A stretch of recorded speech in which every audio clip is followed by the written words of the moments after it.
Hey guys, so for today I'll be discussing the changes that were done to the characters of Merry and Pippin between the Lord of the Rings books and the movies. First I'll go through changes to their story, and after I'll talk about changes that were done to their character. So to start, in the first film, we get a short scene when Pippin and Merry light that firework, the dragon-shaped one, during Bilbo's birthday party, and this only occurs in the film and not the books. It's there to try and introduce them and show that, they have a troublemaking attitude. Now in the films, the next time we see them is when Frodo and Sam have already left the Shire, and they run to Merry and Pippin, who had stolen vegetables. While, again, this doesn't happen in the books, because in fact, Pippin had joined them quite early, and Merry wasn't with them. Merry joined them when they reached his town called Buckland. So in the films, once the four hobbits joined together, they made their way to Bree. Now in the books, they first go to Buckland where Merry joins them, and after then Merry suggests that they take a shortcut to Bree through the old forest. Now this part is completely omitted in the films, and it actually plays quite a big part in the books, because by taking the shortcut that Merry suggested, they managed to avoid the Nazgul who was on the road, and they also have an adventure with a character called Tom Bombadil, who I'll talk about in another video. So in the books, while they journeyed through the old forest, they reached an area known as the barrow-downs, and over here the hobbits were kind of kidnapped and they were going to be sacrificed. But this character, Tom Bombadil, saves them and they loot the barrow-downs. And from here, Merry and Pippin obtain daggers, which were forged by the men of Arnor. And one of these daggers was actually used by Merry to stab the Witch King later on. Anyway, I'll be talking about the barrow-downs and Tom Bombadil in a separate video, and thus I won't go into detail about this area. Now the next change happens in Rivendell, when the Fellowship is being formed. So in the films, Merry and Pippin are basically eavesdropping the meeting, and they are the last two members to join. They say, hey, we're coming to, and it's accepted.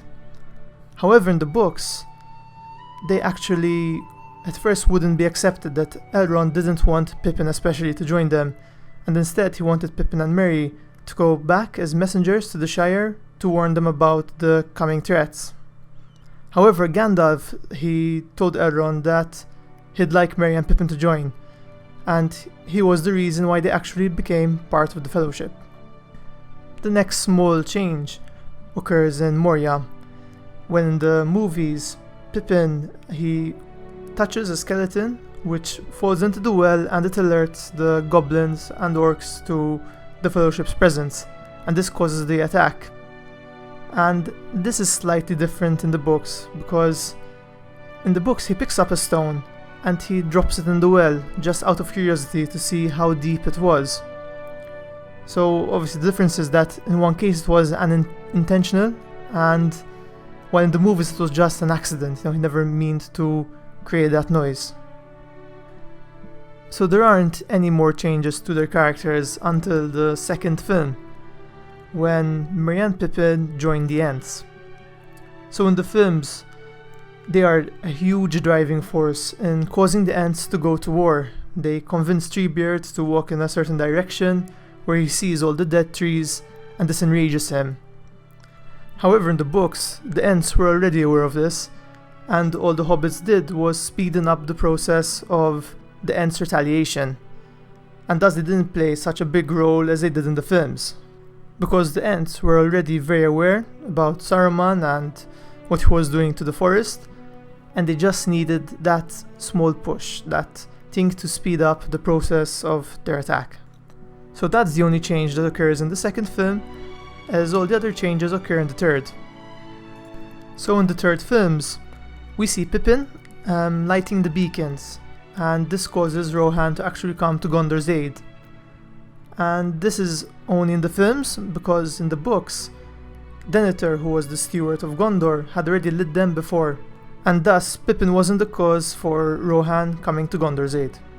Now in the final battle, when Aragorn gets the forces of the West to the Black Gate to buy time for Frodo and Sam.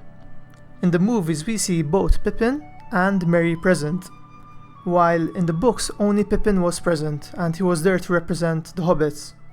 And Merry didn't join them because he was still injured from the battle with the Witch King, and thus he just remained in Gondor in the Houses of Healing. Also, in this battle, we don't see much of Pippin in the movies. He's fighting General Orcs, while in the books he actually slays a troll with the dagger he found earlier, and he then calls it Trollbane. Now once he kills the troll falls on him and he's knocked unconscious, and he's only saved later when Gimli sees his feet under the troll and drags the hobbit out, thus saving his life. There is one last change that occurs in the third film and book, and that is that after Sauron is defeated in the films, first they go to Aragorn's coronation and then they return to the Shire and everything's peaceful, while in the books Saruman actually survives and he goes to the Shire and corrupts it. He cuts down the trees and he industrializes it, and over there Merry, Pippin and the other hobbits lead the other hobbits and rally them to fight back and kick out Saruman. And in the book, Merry and Pippin are almost, you can say, generals of the hobbit army. So those are really the main changes to their plot. There aren't many others. Now the other changes are to their characters. So in the films, both Merry and Pippin are very joyful, they're there for comedic effect, they're young, they're troublemakers. While in the books, Merry is a lot more mature. He's a lot older than Pippin. He's like around 35, while Pippin I believe was 26. And thus usually Pippin is seen as the comedy in the books. But he also has his journey from, being a young troublemaker to maturing until the end of the third book. In the books, Merry is actually the smartest of all four hobbits, and we see this on many occasions. For example, the shortcut that was his idea through the old forest that he had planned, and he also organizes the group of hobbits together. Pippin, Merry, Sam and Frodo, and they had a friend in their book that they used to call Fatty. He organized them and he made their, let's say, quest or their journey together. He planned it. Also later on in the books, in Rivendell, Merry is said to be planning their journey and looking at maps of where they'll be going, making marks, making notes. And this again reflects his maturity, his planning ahead, and yeah, it's very different from the films. So that's all there is to their character and changes. Now I hope you enjoyed this video as always. If you liked it, feel free to leave a like, and if you're new and enjoy this type of content, you may subscribe if you like. As always, thanks for watching. Regarding some of the information I talked about, the barrow-downs and Tom Bombadil, I'll be making a video very soon. So if you're curious about that and want more information, you can check it out. Thanks as always and have a great day.